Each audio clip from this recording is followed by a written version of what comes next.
Сәлем достар, бұл құпия каналы, сіздермен бірге Альфия. Достар, қазір сіздерді өте керемет техникаменен таныстырғалы отырмын. Бұл техника кімдерге жасауға болады? Бұл техника жалғыз жүрген болсаңыз, немесе егер сіз қыз болсаңыз, сіздің жігітіңіз болмаса, немесе бойдағы жігіт болып сіздің қызыңыз болмаса, сізге сүйіспеншілік жетіспесе, сіздер кәдімгі махаббатты болады ғой, енді жалғызсырап махаббатты кәдімгі аңсап, өзіңіздің махаббатыңызды кездестірмей жүрсеңіз, бұл техника махаббат энергиясын шақыру техникасы, яғни для привлечения любви. Махаббат, сүйіспеншілікті шақыру техникасы. Бұл техниканы міндетті түрде растущая лунада жасайсыз. Қазір бізде растущая луна, бұл деген растущая луна, ол новолуниядан кейін, жаңа айтуғаннан кейін, уже толған айға дейін растущая луна болып саналады.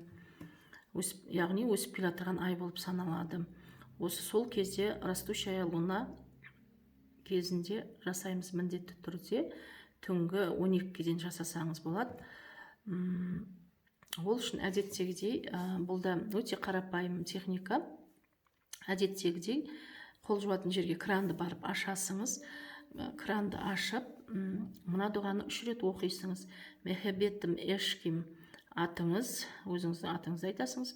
Лайхим алем варим эшким лоат зеферит рурим әмин деп 3 рет оқисыңыз да, қолыңызды осылай кранның астына қойып қоясыңыз да, қолыңызға азғантай су жиналғасын, бетіңізді шаясыңыз.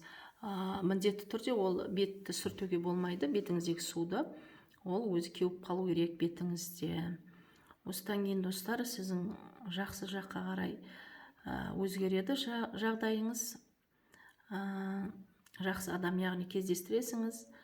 Сіздің өміріңізде кішкене болса да жақсы сүйіспеншілік, махаббат кезіге бастайды. Сәттілік достар, жасап көріңіз. Өте қарапайым техника, бірақ нәтижесі бар достар. Сәттілік сізге.